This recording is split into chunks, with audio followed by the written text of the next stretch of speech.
ఆయన సీనియర్ మంత్రి. ఉమ్మడి ఆంధ్రప్రదేశ్లో ఒకప్పుడు రాజకీయాలను శాసించిన ఆ నేత గత వైసీపీ ప్రభుత్వంలో పార్టీ తప్పిదాలను తొలిసారి ఎత్తి చూపిన ఆయన అదే తరహా ఒరవడిని కొనసాగిస్తున్నారా అంటే అవుననే వాదన వినిపిస్తోంది. సీనియర్ మంత్రిగా ఉన్న ఆ నేతకు పదవి గండం తప్పదా అనే ప్రశ్న ఇప్పుడు జిల్లాలో సంచలనంగా మారింది. వరుసగా ఆయన తీసుకుంటున్న నిర్ణయాలు, ఆయన చేస్తున్న వ్యాఖ్యలు అందుకు తార్కాణాలుగా నిలుస్తున్నాయి. రాబోయే మంత్రివర్గంలో ఆయన స్థానంలో ఆ జిల్లా నుంచి మరో 4 పోటీకి సిద్ధంగా ఉన్నారట. ఇంతకీ ఆ మంత్రి ఎవరు, ఆ జిల్లా ఏది, ఆ వివరాలు ఈ స్టోరీలో చూద్దాం.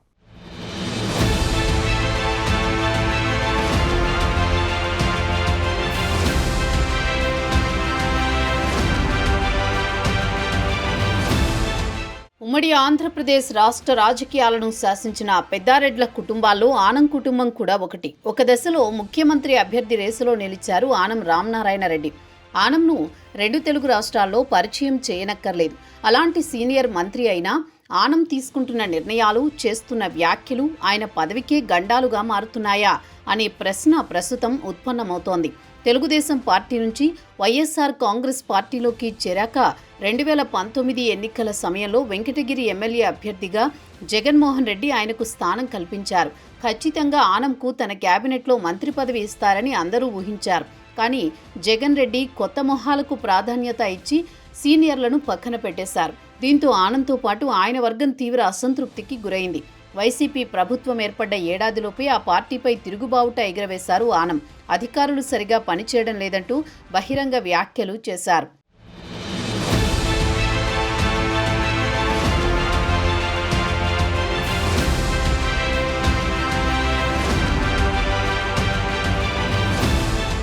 ఇక అక్కడి నుంచి వైసీపీలో ఆనంకు తీవ్ర వ్యతిరేకత వచ్చింది. ఏకంగా వెంకటగిరికి మరో నేతను ఇన్ఛార్జిగా ప్రకటించేశారు జగన్. సీన్ కట్ చేస్తే ఎన్నికలకు సరిగ్గా ఏడాది ముందు వైసీపీ ఆనంతో పాటు మరో 2 ఎమ్మెల్యేలను పార్టీ నుంచి సస్పెండ్ చేసింది. ఆ సమయంలో ఆనం టీడీపీ తీర్థం పుచ్చుకున్నారు. ఇక ఇంతవరకు బాగానే ఉన్న సైకిల్ పార్టీలోకి వచ్చిన ఆనం నెల్లూరు జిల్లాలో 2 నియోజకవర్గాల నుంచి తనకు సీట్లు అడిగారు. వెంకటగిరి నుంచి తనకు, ఆత్మకూరు నుంచి తన కుమార్తెకు సీటు ఇవ్వాలని పార్టీ అధినేత చంద్రబాబు ముందు ప్రతిపాదన పెట్టారు. అయితే ఇలాంటి సమయంలో 2 సీట్లు ఇవ్వడం కష్టమని ఆత్మకూరు నుంచి ఆనంని పోటీ చేయాలని చంద్రబాబు గట్టిగా చెప్పేశారు. మంత్రి పదవి అవకాశాన్ని బట్టి ఇస్తామని అప్పట్లోనే హామీ ఇచ్చారట. అయితే ఉమ్మడి నెల్లూరు జిల్లాలో ఎన్నికల సమయంలో 7,500 స్వల్ప ఓట్ల మెజారిటీతో ఆనం కొట్టుకొచ్చారు.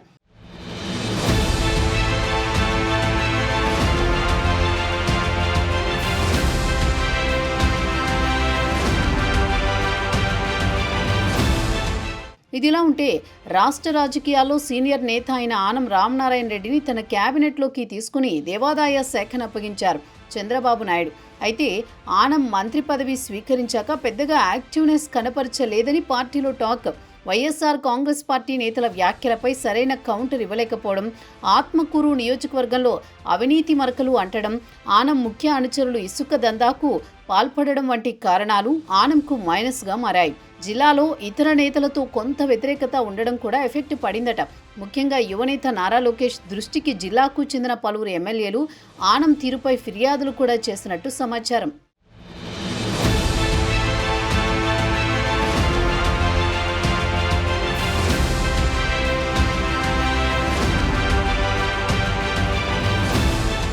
అయితే ఇటీవల కాలంలో జరిగిన ఓ 2 సందర్భాలు ఆనంపై పార్టీలో తీవ్ర వ్యతిరేకతకు కారణాలుగా చెబుతున్నారు సీనియర్లు. మొన్న మధ్య సింహాచలం దేవస్థానంలో గోడకూలి పలువురు మృతి చెందారు. ఈ ఘటనలో ఆనం తూతూ మంత్రంగా స్పందించారనే ప్రచారం జరుగుతోంది. ఘటన జరిగిన వెంటనే ఆలయానికి వెళ్లకుండా నెల్లూరులో ప్రెస్ మీట్ పెట్టి ఫోన్లో అధికారులతో మాట్లాడారట. మరోవైపు హోంమంత్రి అనిత సింహాచలంలోనే ఉండి పర్యవేక్షణ చేసి ప్రభుత్వంపై మచ్చరాకుండా ప్రత్యేక చర్యలు చేపట్టారట. తర్వాత ఆనం ఆలయానికి వెళ్లినా అక్కడి పరిస్థితులను అడిగి తెలుసుకున్నారట. ఈ విషయంపై సీఎం చంద్రబాబు ఆగ్రహం వ్యక్తం చేసినట్టు సమాచారం. ఆ మధ్య నెల్లూరు జిల్లా ఆత్మకూరులో చంద్రబాబు పర్యటించారు. ఈ నేపథ్యంలో సోషల్ మీడియాలో ఆనం యాక్టివ్గా లేరని, అందరి ముందు బహిరంగంగానే రామనారాయణ రెడ్డికి చంద్రబాబు చెప్పేశారట. మిగిలిన మంత్రులు సోషల్ మీడియా ప్లాట్ఫామ్లో యాక్టివ్గా ఉన్నారని, మీరు ఎందుకు సోషల్ మీడియాలో ముందుకు వెళ్ళలేకపోతున్నారని చంద్రబాబు ప్రశ్నించినట్టు సమాచారం.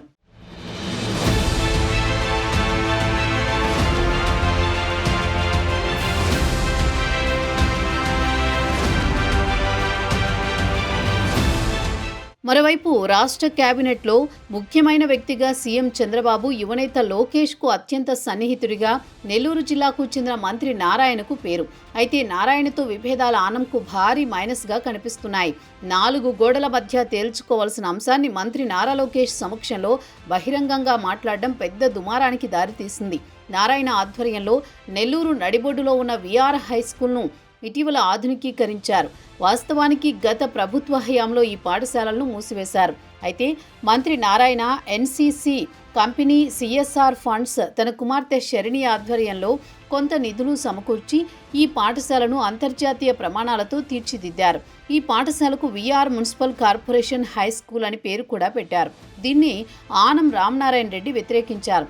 సిఎస్ఆర్ ఫండ్స్ నుంచి నిధులు తీసుకువచ్చి మున్సిపల్ కార్పొరేషన్ పేరు ఎలా పెడతారంటూ బహిరంగ వేదికపై నిలదీశారు. కార్పొరేషన్ ఈ స్కూలుకి ఎంత ఫండ్ ఇచ్చిందో చెప్పాలన్నారు. గత ప్రభుత్వం కావాలని తమ మీద రాజకీయ కక్షతో మేనేజ్మెంట్ నుంచి తమను తొలగించిందని, నారాయణ వీటన్నింటినీ పరిశీలించాలంటూ చురకలు వేశారు. 45 సంవత్సరాలుగా ఈ విద్యా సంస్థల మేనేజ్మెంట్ ఆనం కుటుంబం చేతుల్లోనే ఉండింది. అప్పట్లో పాఠశాల, కళాశాల అభివృద్ధికి వెంకటగిరి రాజ్యాలు 50,000 రూపాయల విరాళం ఇస్తామని తమ పేరు పెట్టాలని మేనేజ్మెంట్ను కోరిందట. అయితే ఆ డబ్బులు ఇవ్వలేదని, అయినప్పటికీ వెంకటగిరి రాజ్యాల పేరు తాము పెట్టి అదే పేరుతో విద్యా సంస్థలను కొనసాగించామని రామనారాయణ రెడ్డి చెప్పుకొస్తున్నారు. వైసీపీ హయాంలో ఆనం కుటుంబం పైన రాజకీయ కక్ష కట్టారు. అప్పటి పాలకులు ఈ నేపథ్యంలో విఆర్ విద్యా సంస్థలను ఎలాగైనా లాక్కోవాలని ఫ్యాను పార్టీ ప్రయత్నించింది. అందులో భాగంగా మేనేజ్మెంట్ను రద్దు చేస్తూ కీలక నిర్ణయం తీసుకుంది.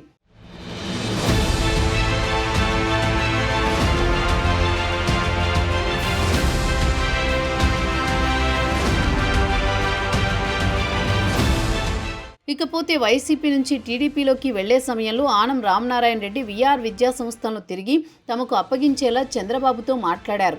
అయితే దాదాపు 4 దశాబ్దాలుగా ఆనం కుటుంబం చేతుల్లో ఉన్న విఆర్ విద్యా సంస్థల ఆధిపత్యాన్ని తిరిగి వారికి అప్పగించేందుకు చంద్రబాబు కూడా సుముఖత చూపించారని ఆనం వర్గాల్లో చర్చ నడుస్తోంది. అయితే ఇదే విద్యా సంస్థల్లో అధ్యాపకుడిగా పనిచేస్తున్న నారాయణ తాను చదివిన పాఠశాలను అభివృద్ధి చేయాలని ముందుకు వచ్చారు. ఆ సమయంలో ఆనంతో చర్చించకుండానే సొంతంగా నిర్ణయం తీసుకున్నారు. పాఠశాల డెవలప్మెంట్ చేసి మున్సిపల్ కార్పొరేషన్కి స్కూల్ను అప్పగించి విఆర్ మున్సిపల్ కార్పొరేషన్ స్కూల్గా నామకరణం చేసేశారు. దీంతో తమ ఆధిపత్యం విఆర్ కళాశాలపై పోయిందని ఆనం ఆవేదన వ్యక్తం చేస్తూ ఈ వ్యాఖ్యలు చేసినట్టు తెలుస్తోంది. 4 గోడల మధ్య తేల్చుకోవాల్సిన అంశాన్ని బహిరంగంగా మాట్లాడారు. దీంతో లోకేష్ కంగుతిని ఈ విషయాన్ని చంద్రబాబు దృష్టికి తీసుకువెళ్లారట. దీంతో చంద్రబాబు కూడా ఆనం తీరుపై అసంతృప్తి వ్యక్తం చేసినట్టు సమాచారం.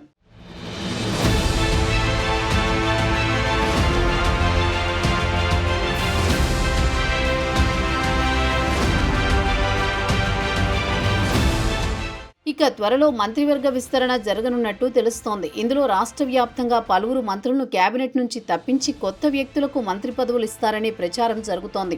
అందులో భాగంగా ఉమ్మడి నెల్లూరు జిల్లాలో పలువురు ఎమ్మెల్యేల పేర్లు ప్రతిపాదనలో ఉన్నాయట. ముఖ్యంగా Kovur MLA Vemireddy Prashanti Reddy, Nellore rural MLA Kotamreddy Sridhar Reddy, Sarvepalli MLA మాజీ మంత్రి సోమిరెడ్డి చంద్రమోహన్ రెడ్డితో పాటు ఎమ్మెల్సీ బీదా రవిచంద్ర పేరు కూడా వినిపిస్తోంది. పార్టీని కష్టకాలంలో ఆదుకుని జిల్లాలో యాక్టివ్గా ఉన్న తమకు మంత్రి పదవులు ఇవ్వాలని ఎంపీ వేమిరెడ్డి ప్రభాకర్ రెడ్డి చంద్రబాబును గట్టిగా అడిగినట్టు సమాచారం. మరోవైపు వైసీపీ అధికారంలో ఉండగానే 16 నెలల ముందు పార్టీని కోటంరెడ్డి శ్రీధర్ రెడ్డి వ్యతిరేకించారు. అనంతరం ఫ్యాను పార్టీకి గుడ్ బై చెప్పి సైకిల్ ఎక్కారు. మంత్రి పదవిని ఆశించిన కోటంరెడ్డికి తొలి కేబినెట్లో అవకాశం దక్కలేదు. ప్రస్తుతం నెల్లూరు రూరల్ నియోజకవర్గంలో అభివృద్ధిని పరుగులు పెట్టిస్తూ కూటమి సర్కార్కి మంచి పేరు తీసుకువస్తున్న శ్రీధర్ రెడ్డికి మంత్రి పదవి ఇస్తారని ప్రచారం జరుగుతోంది. సీనియర్ నేతనైన తనను పక్కన పెట్టేశారని, తనకు మళ్లీ మంత్రి పదవి ఇవ్వాలని సోమిరెడ్డి చంద్రమోహన్ రెడ్డి కూడా చంద్రబాబుతో మాట్లాడినట్టు తెలుస్తోంది.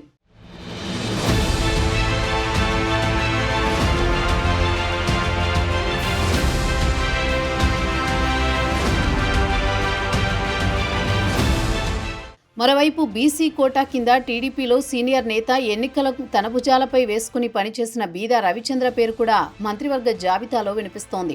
మరి ఆనంకు పదవీ గండం పడితే ఈ 4 నేతల్లో ఎవరికి చంద్రబాబు కేబినెట్లో స్థానం కల్పిస్తారనేది పెద్ద ప్రశ్న. ఆనంకు పదవీ గండం తప్పదా?